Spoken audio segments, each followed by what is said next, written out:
오늘은 내 울음소리를 들으셨도다라는 제목으로 시편 말씀을 함께 좀 나누기를 원합니다. 한 문구를 읽어드리겠습니다. 당신은 우리를 당신을 향하여 살도록 창조하셨으므로 우리의 마음이 당신 안에서 안식할 때까지 평안하지 않습니다 라는 문구가 있습니다. 한 번 더 읽어드릴게요. 당신은 우리를 당신을 향하여 살도록 창조하셨으므로 우리 마음이 당신 안에서 안식할 때까지 평안하지 않습니다. 기독교 역사상 가장 고전 중의 고전인, 그리고 많은 사람들에게 읽혀진 어거스틴의 고백록에 나오는 내용이기도 합니다. 곧 우리 인간은 하나님 안에 있을 때 진정한 안식과 평안이 있음을 고백하는 내용이기도 합니다.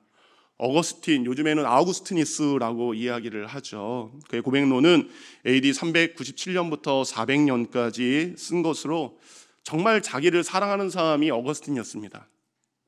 여러분 중에 자신을 정말 사랑하는 분이 계신가요? 예, 어거스틴처럼 될 수 있는 분입니다. 자기에 가득했던 어거스틴이 이제 하나님의 사랑으로 들어가는 과정을 기록한 책이 바로 어거스틴의 고백록입니다.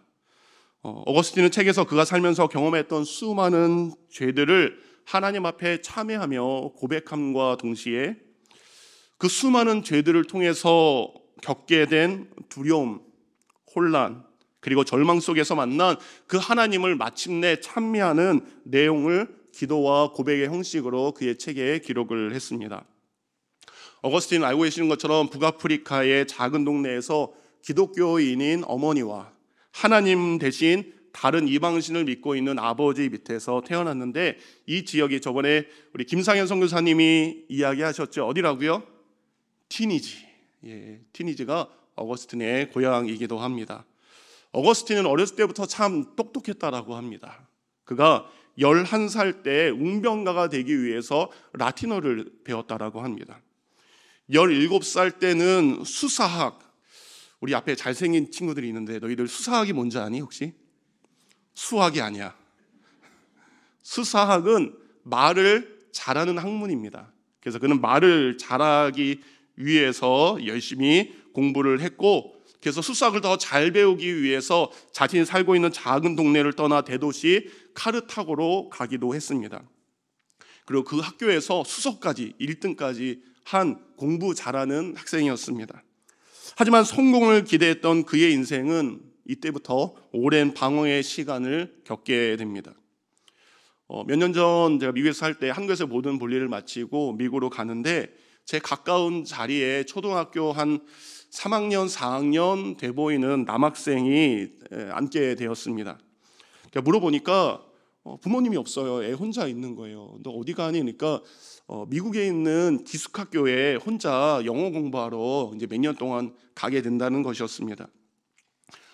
아이 근처에는 학교 관계자처럼 보이는 백인 남성분이 계셨지만 별다르게 신경을 안 쓰는 것처럼 보였습니다. 그래서 비행기가 출발하기 전에 제가 가지고 있는 핸드폰으로 아이의 부모님께 전화를 드렸어요. 아이 잘 탔습니다. 그리고 제가 가는 동안 잘 보살피로 하겠습니다 라고 통화를 하고 곁에서 이것저것 아이를 챙겨 주었습니다. 비행기를 타고 가면서 이제 기숙학교에 들어가면 한국 음식을 거의 이제 못 먹게 된 그 아이를 위해서 한국 음식도 좀 시켜주기도 하고 여러 가지로 돌보았습니다. 오랜 비행 시간 후에 드디어 미국에 도착해서 서로 헤어져야 하는데 자신의 몸만큼 큰 가방을 메고 학교 관계자를 따라가는 그 아이의 뒷모습을 보면서 정말 마음이 짠하고 지금도 안쓰러웠던 기억이 남고 있습니다. 세상에서 성공하기 위해서 어거스틴은 가족을 떠나 그렇게 성공의 꿈을 꾸었지만 그는 얼마 지나지 않아서 어렸을 때부터 믿었던 그 하나님에 대한 신앙을 잃어버리게 됩니다. 방탕의 도시 카르타고에는 그를 유혹하는 죄의 달콤함이 너무 많았습니다.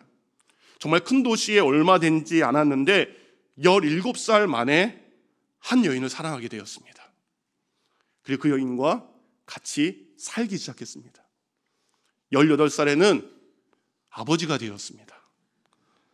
예, 주여. 그리고 18살에는 연극 공연에 빠져서 공부를 뒤로하고 연극만 탐닉했다라고 합니다. 19살 때는 갑자기 철학에 심취하게 되면서 연극이 주는 쾌락에서 빠져나오기는 했지만 20살 때는 마니교라는 이단에 빠져서 10년 가까이 방탕의 시간을 보내면서 그의 어머니에게 큰 아픔을 준 아들이 되었습니다. 어릴 때는 어머니의 영향으로 신앙을 가졌지만 세상의 출세를 위해 살게 된 그 순간부터 어거스틴은 이렇게 오랜 생활 방황을 해야만 했습니다. 하지만 이렇게 방황하던 어거스틴은 우리가 알고 있는 것처럼 그의 이름 앞에 특별한 한 것이 붙게 됩니다. 뭐죠? 세인트, 성 어거스틴이란 이름이 붙게 됩니다. 이렇게 거룩한 칭호를 받게 된 것은 무엇 때문입니까? 여러분 알고 계시는 것처럼 그의 어머니 모니카의 변함없는 기도와 그리고 귀한 말씀을 증거했던 명설교자 암브로시우스에게 들은 말씀과 하나님의 특별한 은혜가 그에게 있었기 때문입니다. 32살의 어거스틴은 어느 날 암브로시우스의 설교를 듣고 깨달은 그 하나님의 말씀을 무화과 나무 아래서 묵상하게 됩니다. 여러분에게 이런 은혜가 있었으면 좋겠습니다. 하나님의 말씀을 듣고 들은 말씀을 본당에 놓고 가는 것이 아니라 말씀을 꼭 챙겨 가셔서 여러분 식탁에 앉아서 그런 말씀을 묵상할 때 놀라운 일이 일어날 줄 믿습니다. 그 무화과 나무 아래서 그 말씀을 묵상하던 어거스틴은 갑자기 두 가지의 이유로 통의 눈물을 흘리기 시작합니다. 먼저는 하나님을 더 간절히 알고 싶은 간절함의 눈물이었다라고 합니다. 두 번째는 말씀을 통해 자신이 죄인인 것을 깨닫고 회개하지만 여전히 죄 가운데 살고 있는 자신의 연약함 때문에 흐르는 통의 눈물이었다라고 합니다. 그때 어거스틴은 이렇게 하나님 앞에 고백을 드렸다라고 합니다. 오 주여, 어느 때까지입니까? 오 주여, 언제까지입니까? 여전히 나는 죄에 묶여 있습니다. 나는 애처로운 목소리로 당신에게 부르짖습니다. 언제까지입니까? 하나님을 믿고 구원받은 이 순간에도 왜 나의 불결함이 끝나지 않습니까?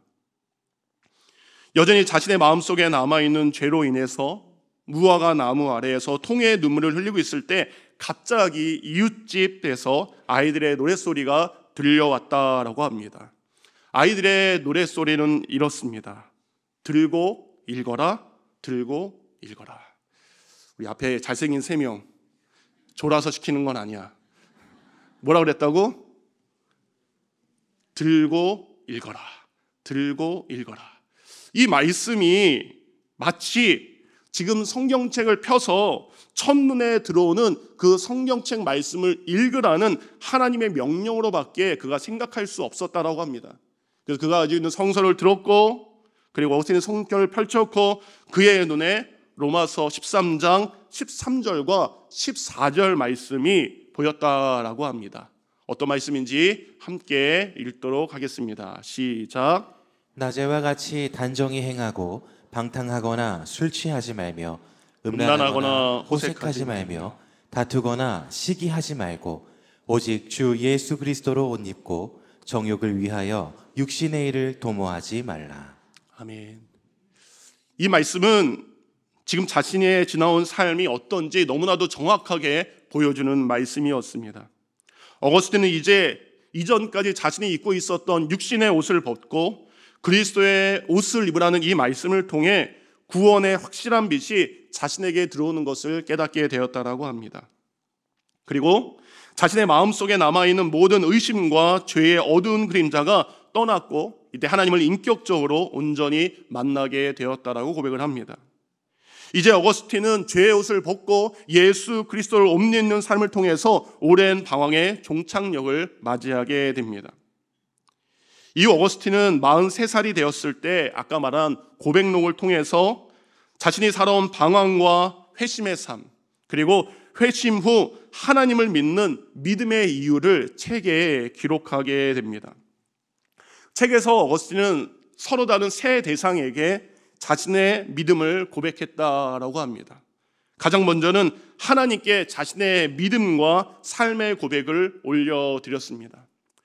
여러분, 우리가 하나님을 믿는 순간 여러분에게 동일한 일들이 있길 원합니다.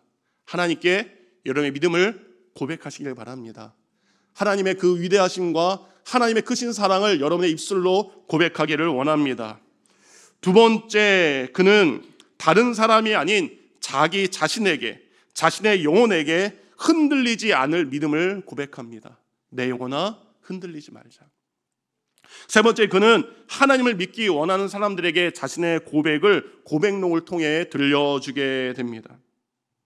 우리가 어거스틴을 통해 한 영혼이 세상에서 너무나 오랜 세월 방황하고 깊은 절망 속에서 고통의 시간을 보냈지만 누군가의 기도가 있다면, 하나님의 말씀이 있다면 하나님의 은혜로 그가 회심할 수 있음을 우리는 성경을 통해 볼 수 있습니다.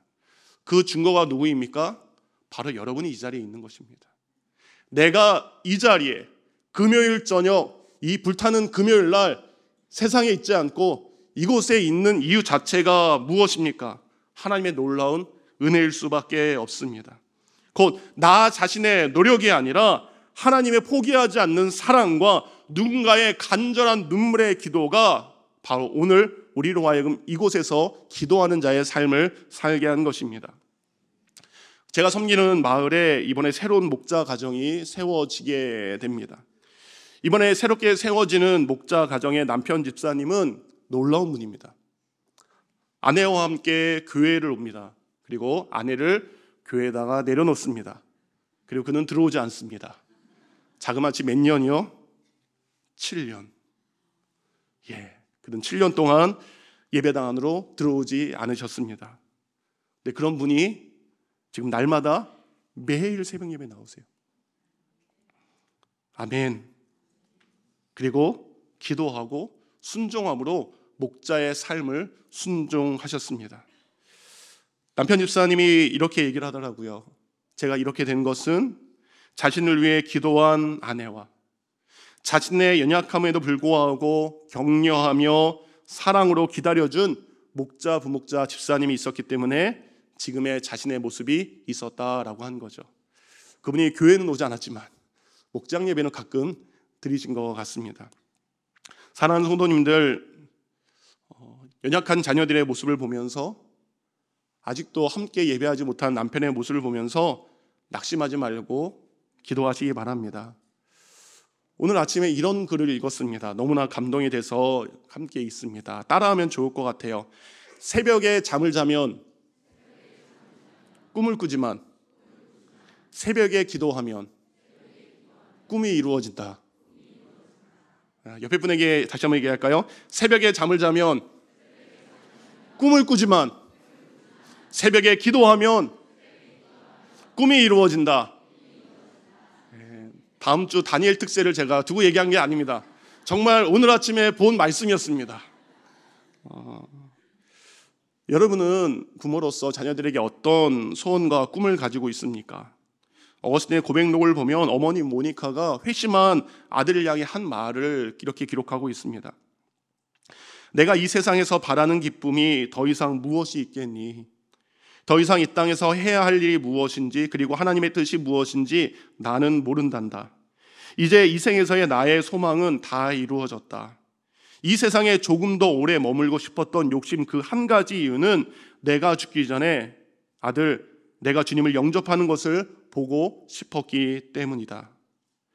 그랬더니 하나님은 이 소망도 이루어 주셨구나. 이제 내가 이 땅에서 더 이상 할 일이 무엇이 있겠니?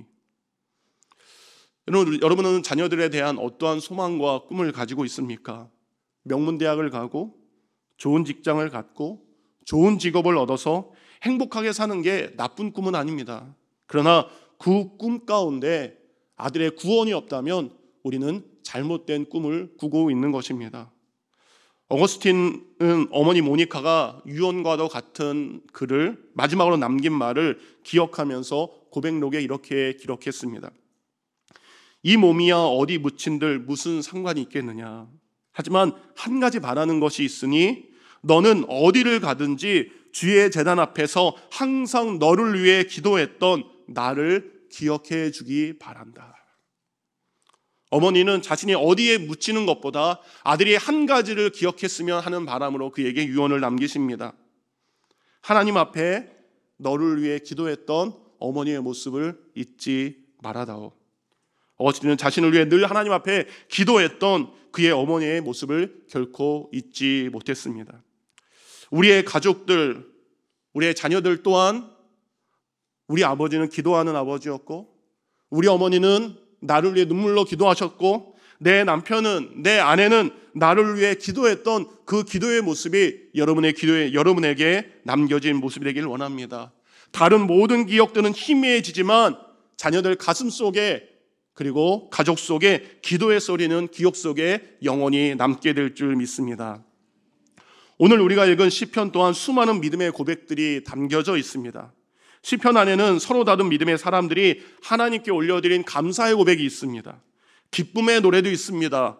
감격의 찬양들도 있지만 오늘 본문처럼 절망 중에 부르는 고백, 그리고 고통 중에 부르는 노래, 참회와 눈물을 흘리며 부르는 찬송들도 시편에 함께 기록되어 있습니다. 무엇을 의미합니까? 우리에게 믿음이 있을 때 기뻐하고 감격할 때도 있지만 때로는 참회와 아픔의 눈물을 흘릴 때도 우리 믿는 자들에게 있다라는 겁니다. 그중에 오늘 우리가 읽은 시편 6편은 하나님을 향한 참회의 고백을 시로 다윗이 고백한 것입니다. 시편에는 총 7편의 참회의 시들이 기록되어 있습니다. 6편, 32편, 38편, 51편, 143편은 다윗이 고백한 참회의 시들입니다. 그리고 102편과 130편은 작가 미상의 참회의 시들입니다. 놀랍지 않습니까? 하나님을 향해 가장 많은 참회의 시를 기록한 사람이 하나님의 마음에 합한 다윗이었습니다. 평생 하나님과 동행한 믿음의 사람 다윗이 참회의 시를 제일 많이 기록했다는 것입니다. 왜 그렇습니까? 그 또한 연약한 한 명의 인간이었기에 수많은 잘못과 실수로 인해 오늘도 하나님 앞에 참회의 눈물을 흘리고 있다라는 것입니다. 6편 위에 보면 이런 설명이 있었습니다. 다윗의 시 인도자를 따라 현악 8번째 줄에 맞춘 노래. 현악기는 바이올린, 비올라, 첼로, 줄을 이용해서 소리를 내는 악기들입니다. 현악기를 사용하는 여러 줄 중에 마지막에 있는 8번째 줄은 가장 저음으로 연주할 때 사용하는 것입니다. 시편 6편을 통해 하나님께 드린 이 찬양, 그래서 아주 무겁고 낮고 가라앉아 있는 느낌을 주는 고백입니다. 이런 무거움과 낮게 가라앉은 연주는 지금 다윗이 얼마나 고통스럽고 절망적인 상황에 놓여 있는지 알 수 있게 해줍니다. 혹시 여러분의 마음이 요즘 어떻습니까? 신나는 노래를 많이 부르시나요? 경쾌하고 밝고 희망의 노래를 부르면서 하루를 시작하십니까? 아니면 이미 해가 진 어둠처럼 아무것도 보이지 않는 현실 속에서 무거운 마음과 낮은 목소리로 자신의 삶을 한탄하고 있지는 않습니까?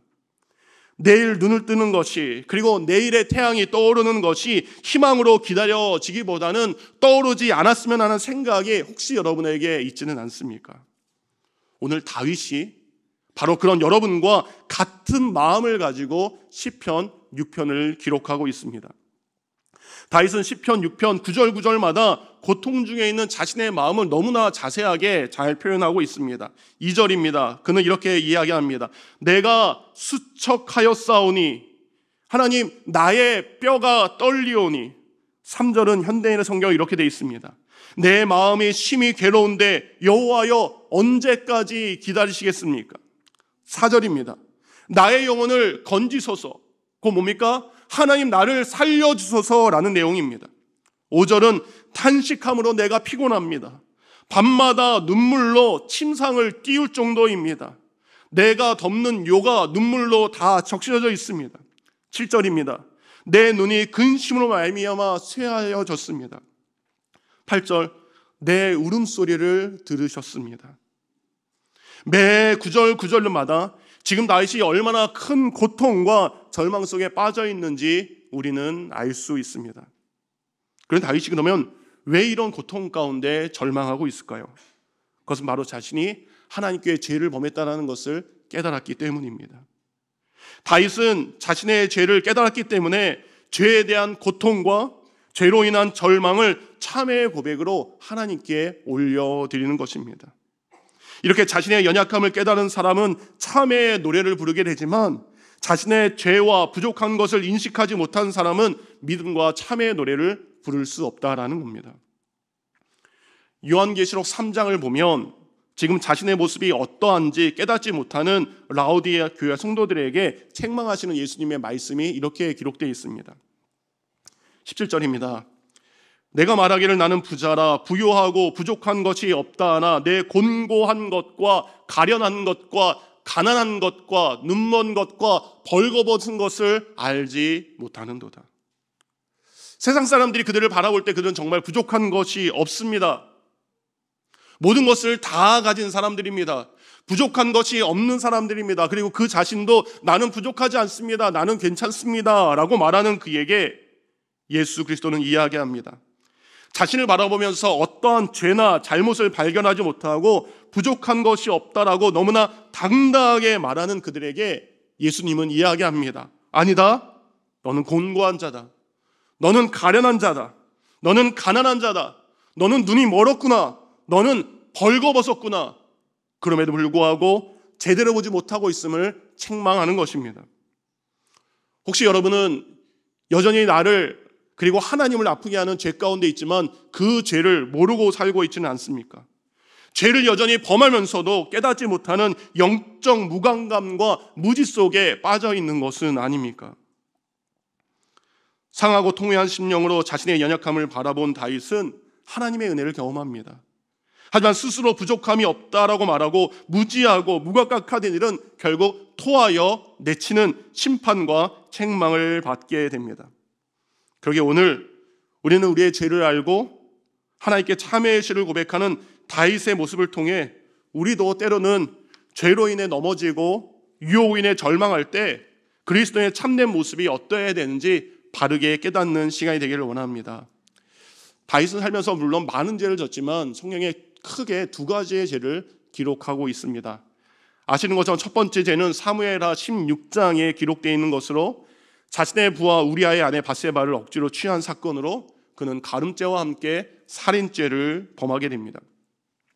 두 번째 큰 죄는 사무엘하 24장에 나오는 인구조사입니다. 인구조사가 하나님께 왜 큰 죄일까요? 하나님을 의지하지 않고 자신이 가진 군대의 힘을 의지하기 위해서 전쟁에 나갈 수 있는 군대의 숫자를 알아보기 위해서 인구조사한 것이기 때문입니다. 여러분 혹시 여러분 핸드폰에 앱에 은행 앱이 깔려 있죠? 얼마나 자주 보십니까? 내 통장에 잔고가 있는지. 지금 얼마가 들어왔지? 얼마가 나갔지? 내 적금이 이만큼이네? 그거에 혹시 더 만족하고 있다면 전 그게 생각이 나더라고요. 통장을 자주 확인하는 것도 이거 되게 안 좋겠다. 그냥 있으면 있으려니 해야 되겠다라는 생각이 들기도 합니다. 어쨌든 이 두 사건 중에 어느 사건이 오늘의 본문의 배경인지는 알 수 없습니다. 근데 죄로 인해서 지금 다윗은 너무나 고통스럽고 하나님 앞에 두려워 떨고 있습니다. 왜냐하면 죄에는 결과가 있기 때문입니다. 첫 번째 죄로 인해 간음으로 잉태된 아기가 다윗이 간절히 기도했음에도 불구하고 생명을 잃게 됩니다. 두 번째 죄의 결과로 사흘 동안 이스라엘 백성 7만 명이 전염병으로 목숨을 잃게 됩니다. 자신의 잘못으로 인해 귀한 생명들이 목숨을 잃는 것을 보고 다윗의 마음은 고통 중에 지금 괴로워할 수밖에 없는 것입니다. 1절과 2절 다윗은 자신이 행한 죄의 결과로 인해 하나님의 분노와 하나님의 진노하심을 보았기에 온몸이 수척해지고 뼈가 떨릴 정도로 두려워하는 시간을 보내고 있습니다. 이런 뼈는 사람을 지탱해주고 뼛속에 있는 골수는 피를 만들어주는 중요한 역할을 합니다. 사람이 죽은 후에 가장 마지막에 썩는 것이 뼈라고 합니다. 그만큼 뼈는 인체의 신관 중에 가장 마지막까지 존재하는 중요한 기관입니다. 따라서 이 견고한 뼈가 흔들렸다는 것은 죄로 인해서 다윗이 얼마나 깊숙이 큰 고통을 받고 있는지 말씀해주고 있는 내용입니다. 죄의 결과로 겪어야 될 고통은 육체의 고통과 마음의 고통뿐만 아니라 3절을 보니까 영혼의 뼈까지 흔들리는 영적 고통이 그에게 있음을 고백합니다. 다윗은 이 고통으로 인해 날마다 눈물로 침상을 적시게 됩니다. 토마스 플러 선교사님이 이렇게 이야기합니다. 죄에 빠지는 존재는 인간이고 그 죄를 슬퍼하는 자가 성자이고 죄를 자랑하는 자는 악마일 뿐이다. 우리는 모두 죄에 빠질 수밖에 없습니다. 그러나 진정한 믿음의 사람은 그 죄로 인해 슬퍼할 수 있는 사람이라는 것입니다. 다윗은 지금까지 하나님의 큰 사랑을 받고 하나님의 헤아릴 수 없는 은혜를 받았음에도 불구하고 죄 지은 자신의 모습을 보며 하나님 앞에 더욱더 고통스럽고 더욱더 아픔의 시간을 보내고 있는 것입니다. 이처럼 죄는 누구에게나 고통과 절망을 가져다 주게 되는 것입니다. 그런데 놀라운 것은 오늘 본문을 보면 우리가 잊지 말아야 될 가장 중요한 한 가지 사실이 더 있다라는 것입니다. 죄 지은 인간이 절망으로 끝나는 것이 아닙니다. 하나님은 1절부터 7절까지 계속해서 참회의 눈물을 다윗이 흘리고 있는데 누구를 향해 참회의 노래를 부르고 있습니까? 다윗은 지금 누구에게 마음을 고백하고 있습니까? 다윗은 죄로 인해서 지금도 여전히 고통스럽지만 계속해서 여러분 누구를 찾고 있습니까? 누구를 부르고 있습니까? 다윗은 절망 중에도 여전히 찾는 분은 한 분이었습니다. 여호와 하나님이었습니다. 시편 6편 1절부터 4절을 보면 다윗은 계속해서 여호와 하나님의 이름을 부릅니다. 여호와여, 여호와여, 여호와여, 여호와여. 다윗은 비록 절망과 고통이 자신에게 찾아왔지만 그 절망을 마음에 품고 입을 열어 간절히 여호와 하나님을 찾고 있습니다. 다윗은 몸과 영혼의 뼈가 흔들리는 그 순간에도, 죽을 것 같은 고통의 순간에도, 침대에 누워서 눈물로 침상을 적시는 그 순간에도, 눈이 점점 쇠하여져 가는 그 순간조차도 하나님을 향해 참회의 고백을 멈추지 않고 계속 하나님을 찾고 하나님의 이름을 부르고 있습니다. 지금 다윗의 고백이 비록 고통 속에 억지로 드리는 기도일지라도, 그의 마음이 온전하지 않더라도 다윗은 세상이나 사람을 향해서 참회의 노래를 부르는 것이 아니라 유일하신 하나님만을 바라보며 그 시선을 멈추지 않고 하나님을 향해 믿음의 고백을 올려드리고 있습니다. 왜 이렇게 다윗은 끊임없이 하나님만 찾고 있습니까? 그것은 바로 자신의 모든 죄를 용서하실 분이 바로 하나님 한 분이기 때문입니다. 자신의 이 죄의 고통을 해결할 수 있는 분, 그분은 오직 하나님 한 분이기 때문입니다. 아파도 여전히 하나님만을 찾는 것이 다윗의 고백입니다. 이전에 제가 미국에서 섬기던 교회에서 섬기던 한 자매의 이야기를 여러분에게 들려드리겠습니다. 자매님의 가정은 다른 가정들처럼 미국에서 평범한 삶을 살았습니다. 남편분은 금융회사를 다녔어요. 그래서 수입이 굉장히 많았습니다. 그리고 초등학교에 다니는 남매가 있었습니다. 40대 초반에 남편이 여보 회사 잘 갔다 올게 나갔던 남편이 갑자기 뇌출혈로 먼저 하나님 곁으로 가게 되었습니다. 형제는 한인 2세로서 미국에서 명문대학교를 다니고 있었고, 자매님은 대학생 생활을 하다가 봉사를 하고 싶어서 아프리카로 갔어요. 그래서 미국에서 온 2세와 한국에서 온 여학생, 대학생이 아프리카에서 만나 봉사활동을 하게 되었습니다. 그곳에서 어떤 일이 일어날까요? 사랑이 싹트게 되었습니다. 서로 사랑하는 사이가 되었는데 서로의 사랑이 깊어지는 그 순간 자매가 루푸스병이라는 희귀 난치병에 그만 걸리고 말았습니다. 그래서 봉사활동을 멈추고 한국으로 돌아가게 되었습니다. 자매는 병든 자신을 사랑하는 남자친구에게 이별을 통보했습니다. 그리고 한국으로 돌아갔는데 몇 달 뒤에 남자친구는 미국에서의 모든 생활과 아프리카의 생활을 정리하고 병든 그 자매가 있는 한국으로 오게 되었습니다. 그리고 난치병에 걸려서 미래를 알 수 없는 자매 곁에서 몇 년 동안 결혼하지 않았음에도 불구하고 지극정성으로 간호하고 그 자매를 보살폈다라고 합니다. 루푸스란 병이 치료가 되지 않았지만 그래도 이 형제의 간호로 자매님은 건강이 많이 좋아져서 마침내 결혼하게 되었고, 그리고 하나님의 은혜로 아들과 딸을 낳고 행복하게 살고 있을 때 그만 그런 안타까운 일이 벌어지게 된 것입니다. 형제님의 장례식을 교회에서 섬긴 후 1년이 지났습니다. 1년이 지난 후 형제의 일주기 예배를 드리기 위해서 그 자매 집에 모였습니다. 많은 이들이 모였습니다. 가족과 지인들이 모인 그 자리에서 자매님은 이런 이야기를 함께한 분들에게 고백하셨습니다.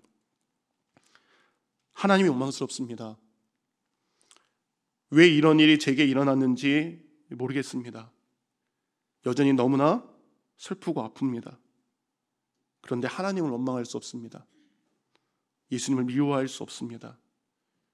왜냐하면 저는 살면서 남편의 모습을 통해 예수님의 모습을 보았습니다.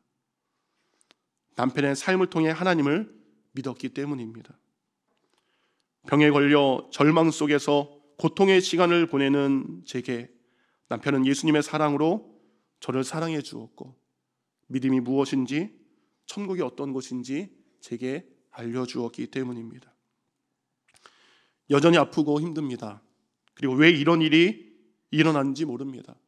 그럼에도 불구하고 여전히 의지하고 바라볼 분은 하나님과 그의 아들 예수 그리스도이심을 고백하셨습니다. 사랑하는 성도님들, 오늘 다윗이 자신의 고통에도 하나님을 찾는 것처럼 우리 또한 감당할 수 없는 수많은 죄의 고통과 인생의 수고와 영혼과 마음의 무거운 짐을 우리 주 예수 그리스도께 우리의 짐을 맡기기를 원합니다. 왜냐하면 예수 그리스도는 바로 우리의 삶에 이런 무거운 짐을 대신 져주기 위해서 오신 분이기 때문입니다. 예수님은 우리에게 오셔서 우리에게 이렇게 말씀하셨습니다. 마태복음 11장 28절 말씀 함께 읽겠습니다. 시작. 수고하고 무거운 짐진 자들아 다 내게로 오라. 내가 너희를 쉬게 하리라. 이사야 53장 4절은 그분에 대해 또한 우리에게 이렇게 말씀하고 계십니다. 그는 실로 우리의 질고를 지고 우리의 슬픔을 다 가졌거늘. 그분은 우리의 고통과 아픔을 대신 감당하기 위해 우리에게 찾아오셨습니다. 우리의 슬픔과 아픔을 단순히 잊게 하는 것이 아니라 그것을 대신 담당하신 분이 바로 우리 예수 그리스도이십니다. 이사야 53장 5절 말씀 다 같이 함께 있습니다. 시작. 그가 찔림은 우리의 허물 때문이요 그가 상함은 우리의 죄악 때문이라. 그가 징계를 받음으로 우리는 평화를 누리고 그가 채찍에 맞음으로 우리는 나음을 받았도다.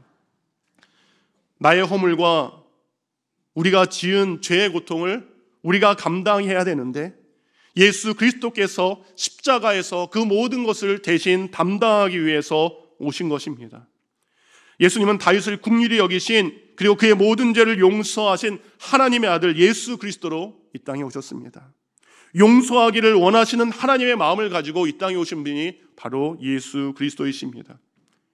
우리가 하나님을 찾을 때, 우리가 예수 그리스도를 만났을 때 우리의 노래는 여러분 절망으로 끝나지 않습니다. 하나님을 향해 참회의 노래를 부르는 다윗의 고백은 절망으로 노래한 7절로 끝나지 않았다라는 것입니다. 8절과 9절, 10절 죄로 인해서 참회의 시를 고백한 다윗에게 대반전, 역전이 일어난 것을 보여줍니다. 조금 전까지 죄로 인해 고통받고 괴로워했던 다윗은 8절과 9절에 이런 고백을 하나님께 올려드립니다. 함께 읽겠습니다. 시작. 악을 행하는 너희는 다 나를 떠나라. 여호와께서 내 울음소리를 들으셨도다. 여호와께서 나의 부르짖는 소리를 들으셨으니 내 기도를 받으시리로다. 아멘. 다윗은 그의 간절한 참회의 노래가 세상에 흩어지는 소리가 아니라 하나님이 들으셨음을 확신하게 됩니다. 그리고 자신의 고백을 따라 하나님께서 사죄의 은총을 베푸실 것을 그는 확신하게 됩니다. 그리고 다윗은 자신 속에서 계속 자신을 저주하는 악한 존재, 악한 사단을 향해 이제 그만 나를 참소하고 떠날 것을 선포하게 됩니다. 요한계시록 12장 10절에 이렇게 기록되어 있습니다. 내가 또 들으니 하늘에 큰 음성이 있어 이르되 이제 우리 하나님의 구원과 능력과 나라와 또 그의 그리스도의 권세가 나타났으니 우리 형제들을 참소하던 자, 곧 우리 하나님 앞에서 밤낮 참소하던 자가 쫓겨났고, 아멘. 사도 요한은 특별한 것을 보게 됩니다. 하나님의 크신 구원과 능력과 그리스도의 권세로 말미암아 우리 안에서 밤낮 우리를 참소하던 이 권세 잡은 자가, 악한 마귀가 쫓겨나는 것을 그는 보게 됩니다. 저는 하나님의 은혜와 예수의 권세가 임한 곳에 악한 권세가 사라지게 되고 죄사함의 은혜가 임하게 되는 것입니다. 사단은 계속해서 우리를 죄에 올가매게 됩니다. 그 죄로 말미암아 나는 저주받을 사람이라고 우리 스스로를 죄에서 벗어나지 못하게 합니다. 그런데 그리스도의 사랑을 체험한 사람은 자신을 저주하고 참소하는 자에게 이야기합니다. 나는 그리스도의 사랑으로 용서받은 자고 하나님의 사랑으로 용서받은 자이기에 나를 참소하던 자야 떠나라 라고 선포할 수 있다는 것입니다. 연약하여 죄를 지을 수 있습니다. 그러나 하나님께서는 그 크신 사랑으로, 곧 예수 그리스도의 십자가의 사랑으로 더 이상 우리를 정죄하지 않고 죄와 사망의 권세에서 우리를 영원한 하나님의 나라로 평안 가운데 인도하셨다라는 것입니다. 말씀을 마칩니다. 파스칼은 세상에 두 종류의 사람이 존재한다라고 합니다. 자신을 죄인으로 여기는 의인과 자신을 의인으로 여기는 죄인이라는 것입니다. 여러분, 어떤 사람입니까? 여전히 우리는 우리에게 남아있는 죄성으로 인해 날마다 죄를 지을 수밖에 없습니다. 그리고 그 죄의 결과로 고통과 때로는 낙심을 겪게 될 것입니다. 그때 그 고통과 절망의 늪에 빠져 있는 것이 아니라 오늘 다윗이 하나님을 향해 참회의 노래를 부르고 하나님을 부른 것처럼 우리도 그 순간 하나님께 기도하는 자들이 되기를 원합니다. 하나님께 도움을 구하는 자가 되기를 원합니다. 왜냐하면 하나님 우리의 눈물의 기도를 들으시기 때문입니다. 죄로 인해 하나님과 끊어진 관계가 회복하려면 다윗처럼 간절히 회개하며 기도해야 됩니다. 하나님, 우리가 드리는 참회의 기도를 들으시고 사죄의 은총을, 용서의 은총을 내려주십니다. 오늘도 십자가의 그 사랑이 정말로 돌같이 굳어진 우리의 마음을, 나와 하나님 사이에 막혀있던 담을, 내 마음을 녹여주시고 그 담을 허로 회복시키신 줄 믿습니다. 예수의 이름으로 기도할 때에 그 죄사함은 우리에게 평안의 은총을 내려주는 줄 믿습니다. 이 저녁 그리고 다음 주부터 이어지는 다니엘 특세가 죄로 인해 그 죄가 우리에게 빼앗아갔던 기쁨을 회복하는 시간이 되기를 원합니다. 이 저녁에 회개함으로 다음 주 새벽마다 주님 앞에 나와 우리가 그동안 고백하지 못했던 죄들을 고백하며 죄사함과 용서의 은혜를 회복하는 귀한 믿음의 성도가 되기를 주님의 이름으로 축원드립니다.